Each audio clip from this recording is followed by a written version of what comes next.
ಆಜಿ ಮಸಾಲ. ಎಂತ ಅಡಿಗೆಯ ರುಚಿಯಾಗೋ ರಹಸ್ಯವು 20 ರೂಪಾಯಿ. ಕಾಡಿನ ಹಾದಿಯಲ್ಲಿ ಕೇಳಿಸಿದ ಆ ಒಂದೇ ಒಂದು ಗುಂಡಿನ ಸದ್ದು ಈಗ ವಿಧಾನಸೌಧದ ಅಂಗಳದಲ್ಲಿ ಕಾವೇರಿದ ರಾಜಕೀಯ ಸಮರಕ್ಕೆ ನಾಂದಿ ಹಾಡಿದೆ.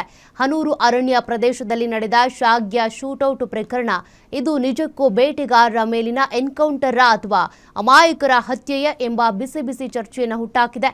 ಅಷ್ಟಕ್ಕೂ ಹನೂರು ಹತ್ಯಾಕಾಂಡದ ಬಗ್ಗೆ ಸದನದಲ್ಲಿ ಏನೆಲ್ಲ ನಡೀತು ಬನ್ನಿ ನೋಡೋಣ.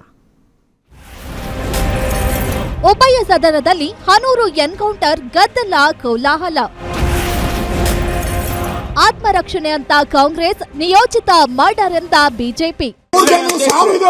ಮೂರು ಜನರ ಸಾವು ಕೊಲೆ ಕೊಲೆ ಎನ್ಕೌಂಟರ್ ಎನ್ಕೌಂಟರ್.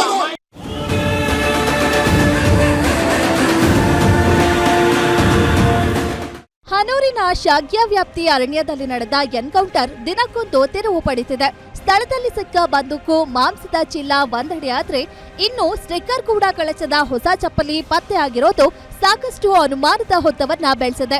ಕಾಡಿಗೆ ಹೋಗಿದ್ದವರು ಬೇಟೆಗೆ ಹೋದ್ರೋ ಅಥವಾ ಶಾಪಿಂಗ್ಗೆ ಹೋದ್ರೋ ಎಂದು ಕೇಸರಿ ಪಡೆ ಪ್ರಶ್ನೆ ಎತ್ತಿರೋದ್ರ ಜೊತೆಗೆ ಇದು ನಿಯೋಜಿತ ಮರ್ಡರ್ ಅಂತ ಆರೋಪಿಸಿದೆ. ಆದ್ರೆ ಆಡಳಿತಾರೂಢ ಕಾಂಗ್ರೆಸ್ ಇದನ್ನ ಆತ್ಮರಕ್ಷಣೆ ಎಂದು ಸಮರ್ಥಿಸಿಕೊಳ್ತಿದೆ. ಸದನ ಮುಂದೆ ಹಾಕಿ ಒಂದು ಅರ್ಧ ಗಂಟೆ ಮೂರು ಜನರ ಸಾವು ಕೊಲೆ ಕೊಲೆ ಎನ್ಕೌಂಟರ್ ಎನ್ಕೌಂಟರ್ ಕೊಲೆ ಮಾಡಿದ್ದಾರೆ. ಕೊಲೆಗಾರರಿಗೆ ಶಿಕ್ಷೆ ಆಗಬೇಕಲ್ಲ. ಏನ್ ಮಾಡಿದ್ದಾರೆ ಅವರು? ಏನ್ ಮಾಡಿದ್ದಾರೆ? ಕೊಲೆಗಾರರಿಗೆ ಶಿಕ್ಷೆ ಕೊಟ್ಟಿದ್ದಾರೆ.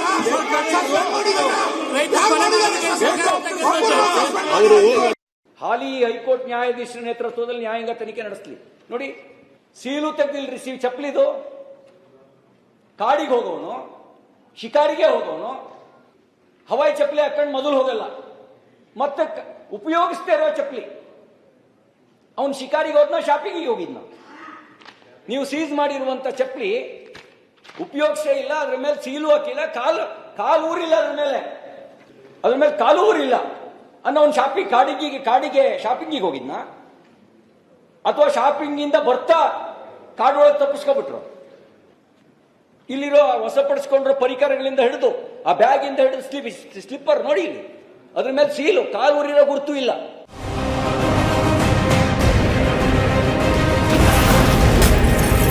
ತಮಿಳರ ಹತ್ಯಾಕಾಂಡ ಎಂದ ತಮಿಳುನಾಡು ಸಿಎಂ. ಕಲಾಪದಲ್ಲೂ ವಿಜಯ್ ಹೇಳಿಕೆ ಬಗ್ಗೆ ಪ್ರಸ್ತಾಪ. ಅರಣ್ಯಾಧಿಕಾರಿಗಳ ಗುಂಡಿಗೆ 3 ಮಂದಿ ಬಲಿಯಾದ ಘಟನೆಯನ್ನ ತಮಿಳರ ಹತ್ಯಾಕಾಂಡ ಎಂದು ತಮಿಳುನಾಡು ಸಿಎಂ ವಿಜಯ್ ಕರೆದಿದ್ದು ಪ್ರಕರಣಕ್ಕೆ ಭಾಷೆಯ ಬಣ್ಣ ಎರಚಿದ್ದಾರೆ. ಇದೇ ವಿಚಾರ ಸದನದಲ್ಲೂ ಪ್ರಸ್ತಾಪ ಮಾಡಿ ವಿಪಕ್ಷ ನಾಯಕ ಆರ್ ಅಶೋಕ್ ಗುಡುಗಿದ್ದಾರೆ. ರಾಜ್ಯದಲ್ಲಿ ತಮಿಳಿಗರಿಗೆ ರಕ್ಷಣೆ ಇಲ್ಲ ಎಂದು ಅವರು ಆರೋಪಿಸಿದ್ದಾರೆ.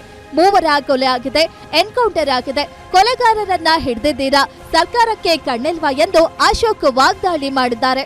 ಇದು ಸದನದ ನಿಯಮಾವಳಿ ಪ್ರಕಾರನೇ ಒಂದು ಸರ್ಕಾರಕ್ಕೆ ಏನಾನ ಗೌರವ ಇದ್ದಿದ್ರೆ ಎನ್ಕೌಂಟರ್ ಬಗ್ಗೆ ಸದನದಲ್ಲಿ ಒಂದು ಸ್ಟೇಟ್ಮೆಂಟ್ ಮಾಡಬೇಕಾಯ್ತು ಸರ್ಕಾರ. ಎಲ್ ಮಾಡಿದ್ದಾರೆ ಮಾಡ್ಬೇಕಾಗಿತ್ತು. ಆ ಗೌರವ ಇದ್ದಿದ್ರೆ ಮಾಡ್ಬೇಕಾಗಿತ್ತು. ಎನ್ಕೌಂಟರ್ ಆಗಿದೆ. ತಮಿಳುನಾಡಿನ ಮುಖ್ಯಮಂತ್ರಿ ಕಾಮೆಂಟ್ ಮಾಡಿದ್ದಾರೆ. ರಾಜ್ಯದಲ್ಲಿ ತಮಿಳರಿಗೆ ನ್ಯಾಯ ಇಲ್ಲ ಅಂತ ಹೇಳ್ತಾ ಇದ್ದಾರೆ. ನಿಮ್ದೇ ಪಾರ್ಟ್ನರ್ ಹೇಳಿದ್ದಾರೆ ತಮಿಳರಿಗೆ ನ್ಯಾಯ ಇಲ್ಲ ಕರ್ನಾಟಕದಲ್ಲಿ ಅಂತ ಹೇಳ್ತಾರೆ. ಲಕ್ಷಾಂತರ ಜನ ತಮಿಳರು ವಾಸ ಮಾಡ್ತಾ ಇದ್ದಾರೆ ಕರ್ನಾಟಕದಲ್ಲಿ. ಅವ್ರಿಗೆಲ್ಲ ಏನು ಕೊಡ್ತೀರಾ ನೀವು? ಸದನ ಮುಂದೆ ಹಾಕಿ ಒಂದು ಅರ್ಧ ಗಂಟೆ. ಮೂರು ಜನರ ಸಾವು ಕೊಲೆ ಕೊಲೆ ಎನ್ಕೌಂಟರ್ ಎನ್ಕೌಂಟರ್ ಮಾಡಿದ್ದಾರೆ. ಕೊಲೆ ಮಾಡಿದ್ದಾರೆ. ಕೊಲೆಗಾರರಿಗೆ ಶಿಕ್ಷೆ ಆಗಬೇಕಲ್ಲ. ಏನ್ ಮಾಡಿದ್ದಾರೆ ಅವರು? ಏನ್ ಮಾಡಿದ್ದಾರೆ? ಕೊಲೆಗಾರರಿಗೆ ಶಿಕ್ಷೆ ಕೊಟ್ಟಿದ್ದಾರೆ.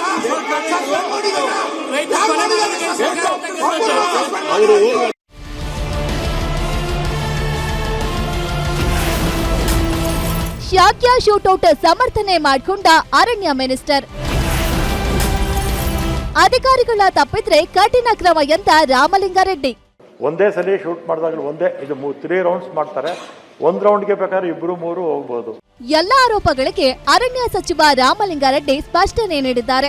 ಹನೂರು ವ್ಯಾಪ್ತಿಯ ಶಾಗ್ಯ ಬಳಿ ಕಳ್ಳ ಬೇಟೆಗಾರರು ಅಕ್ರಮವಾಗಿ ಅರಣ್ಯ ಪ್ರವೇಶಿಸಿದ್ದರು. ಶರಣಾಗುವಂತೆ ಮನವಿ ಮಾಡಿದಾಗ ಬೇಟೆಗಾರರ ಕಡೆಯಿಂದ ಗುಂಡಿನ ದಾಳಿ ನಡೆಯಿತು. ಆಗ ಅರಣ್ಯ ಸಿಬ್ಬಂದಿ ಆತ್ಮರಕ್ಷಣೆಗಾಗಿ ಮರುದಾಳಿ ನಡೆಸಿದ್ರು. ಇದು ಉದ್ದೇಶಪೂರ್ವಕ ಶೂಟೌಟ್ ಆಗಿರಲಿಲ್ಲ ಎಂದು ಸ್ಥಳದಿಂದ ಏನೆಲ್ಲ ವಸ್ತುಗಳನ್ನ ಜಪ್ತಿ ಮಾಡಿದ್ದಾರೆ ಅನ್ನೋದನ್ನ ವಿವರಿಸಿದ್ದಾರೆ. ಸಚಿವ ರಾಮಲಿಂಗಾರೆಡ್ಡಿ ಉತ್ತರಕ್ಕೆ ಅಶೋಕ್ ತೀವ್ರ ಆಕ್ಷೇಪ ವ್ಯಕ್ತಪಡಿಸಿದ್ರು. ಚಾಮರಾಜನಗರದಲ್ಲೇ ಜಿಲ್ಲಾಸ್ಪತ್ರೆ ಇದ್ರು, ಮೈಸೂರಿಗೆ ಯಾಕೆ ಶವಗಳನ್ನ ತಗೊಂಡು ಹೋದ್ರು ಎಂದು ಪ್ರಶ್ನೆ ಮಾಡಿದ್ರು. ಈ ವೇಳೆ ಸಚಿವ ಕೃಷ್ಣ ಬೈರೇಗೌಡ, ವಿಪಕ್ಷಗಳು ಸತ್ತವರ ಹೆಣದ ಮೇಲೆ ರಾಜಕೀಯ ಮಾಡ್ತಿವೆ, ಅವರಿಗೆ ನಾಚಿಕೆ ಆಗಬೇಕು ಎಂದು ಟೀಕಿಸಿದ್ರು. ಈ ಮಾತಿಗೆ ಕೆರಳಿದ ವಿಪಕ್ಷ ಸದಸ್ಯರು ಎನ್ಕೌಂಟರ್ ಸರ್ಕಾರಕ್ಕೆ ಧಿಕ್ಕಾರ ಎಂದು ಘೋಷಣೆ ಕೂಗಿದ್ರು. ಇದರಿಂದ ಆಡಳಿತ ಮತ್ತು ವಿಪಕ್ಷಗಳ ನಡುವೆ ತೀವ್ರ ವಾಕ್ಸಮರ ನಡೆದು ಸದನ ಗದ್ದಲಕ್ಕೆ ಸಾಕ್ಷಿಯಾಗಿದೆ. Maruti Pavagada, political bureau, guarantee news, Bengaluru.